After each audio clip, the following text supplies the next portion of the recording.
उसके बाद ना घंटी बजा देना, ताकि मैं जब भी कोई नया वीडियो अपलोड करूं तो तुम्हारी फोन की भी घंटी बजे।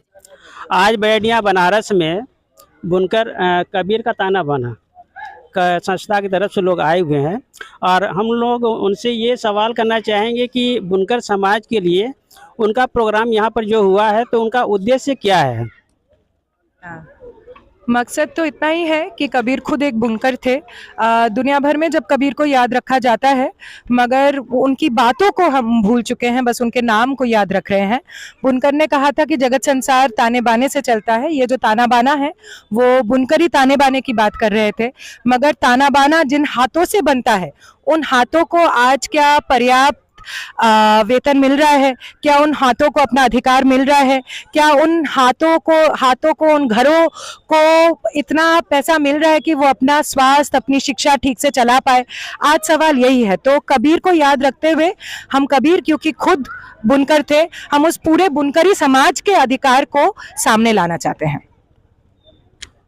बुनकर समाज जो तो दिन ब दिन नीचे तबके में चला जा रहा है, वो तो बुनकर समाज में अक्सर देखेंगे तो ज़्यादातर आपको अशिक्षित लोग मिलेंगे, पढ़े लिखे लोग एकदम ना के बराबर हैं, क्योंकि वो बचपन ही से ताना बाना में वो लग जाते हैं, अपने माँ बाप का हाथ बटाने लगते हैं।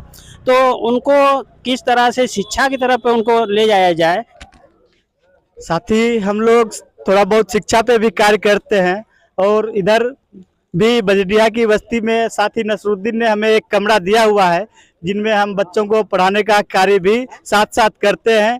यदि बजडिया के बच्चे पढ़ेंगे नहीं तो उनके जो हक अधिकार है वो जानेंगे नहीं और उनकी जो लड़ाई है वो खुद अपने से नहीं लड़ पाएंगे। इसीलिए हमारा जो लड़ाई है वो शिक्षा के साथ उनके अधिकारों को, आज की जो समस्या है, ज्वलंत समस्या जिस कारण बुनकर आत्महत्या करने को मजबूर हो रहे हैं, दोनों को एक साथ चला रहे हैं ताकि आने वाले भविष्य में बनारस में जो बुनकरी की ये धंधा चौपट होने के कगार पे पहुंच चुका है, उसे बचाने के लिए कबीर जन्मोत्सव कमेटी से जितना हो सकेगा वो हम लोग करने की कोशिश कर रहे हैं। तो नसीमुद्दीन भाई ये बताइए कि जो बुनकरों में जो सरदार होते हैं वो अलहीपुरा के क्यों होते हैं और क्षेत्र के क्यों नहीं होते हैं? सरदार होना चाहिए तो हर क्षेत्र का होना चाहिए।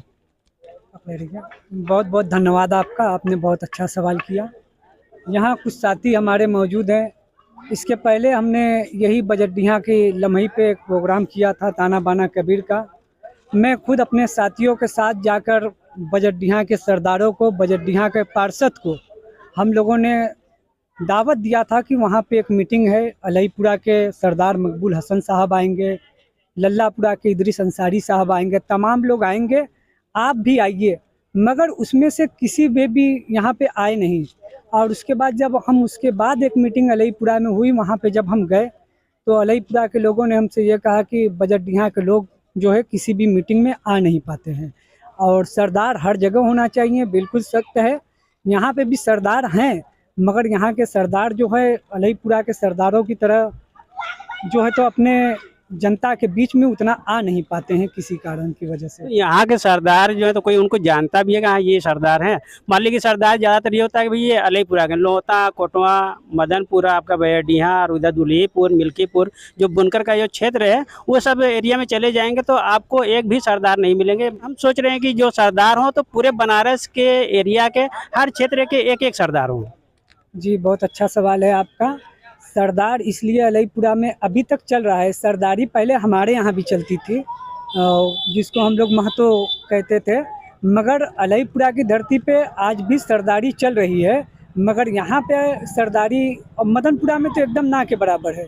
मगर बजडिया के कुछ जिम्मेदार लोग हैं, जैसे हमारे मोहल्ले के असगर महतो साहब हैं, अनीस चचा हैं, गल्ला में के हिलाल हाजी हैं, लम्ही पे के जो है सुल्तान महतो साहब के साहबजादे मुख्तार महतो साहब हैं।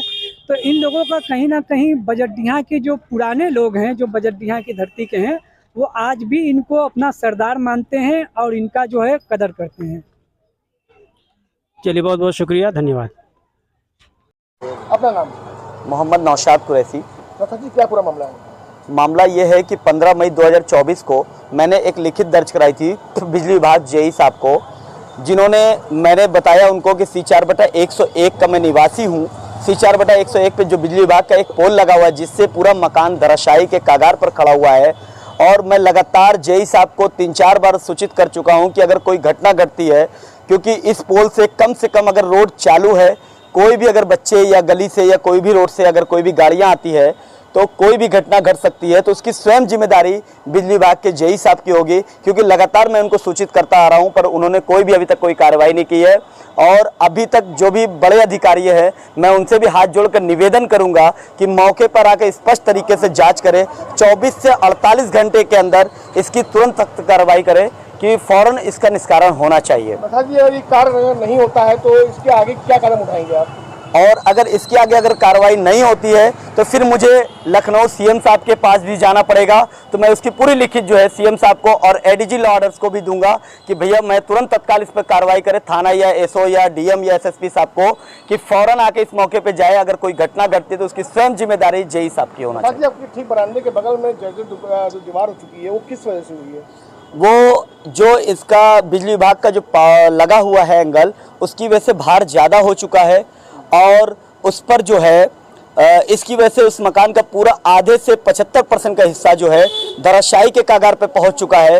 और अगर धराशायी कभी भी हो सकता है, अगर मानसून या 1 घंटे के अंदर अगर बारिश होती है तो वो मकान गिरने के कगार पे हो जाएगा, उस पर किसी की भी जान जा सकती है। अगर जान जाती है या कोई भी अनहोनी होती है, उसकी स्वयं जिम्मेदारी इस जेई साहब की होगी। क्योंकि लगातार मैं इनको सूचित कर रहा हूँ कि मकान के बाबत कि अगर मकान को कोई घटना घटती है तो उसकी स्वयं जिम्मेदारी जेई साहब की होगी।